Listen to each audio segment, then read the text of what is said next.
মার্কিন প্রেসিডেন্ট নির্বাচন কমলা হ্যারিসের প্রচারের জন্য প্রেসিডেন্ট জো বাইডেনকে দোষারোপ করেছেন যুক্তরাষ্ট্র কংগ্রেসের সাবেক স্পিকার ও প্রভাবশালী ডেমোক্র্যাট ন্যান্সি পেলোসি। তিনি বলেছেন, প্রেসিডেন্ট জো বাইডেন যদি আরও আগেই নির্বাচন থেকে সরে দাঁড়াতেন তাহলে তার দল গত মঙ্গলবারের ভোটে আরও ভালো করতে পারত। ব্রিটিশ সংবাদ মাধ্যমে বিবিসির এক প্রতিবেদন থেকে এই তথ্য জানা যায়। উন্মুক্ত প্রাইমারিতে কয়েক মাস ধরে প্রচারণা ও বিতর্কে অংশ নেওয়ার মাধ্যমে দলীয় মনোনয়ন নিশ্চিত করার সুযোগ পায় দল।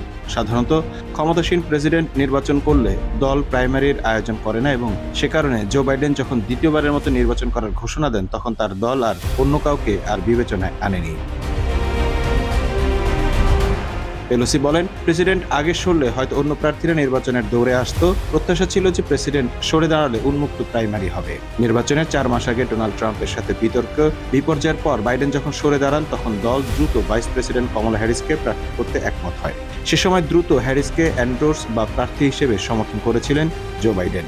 ন্যান্সি পেলোসি তারও সমালোচনা করেছেন, যদিও একই সঙ্গে বলেছেন তখন আর প্রাইমারি আয়োজন করা সহজ ছিল না।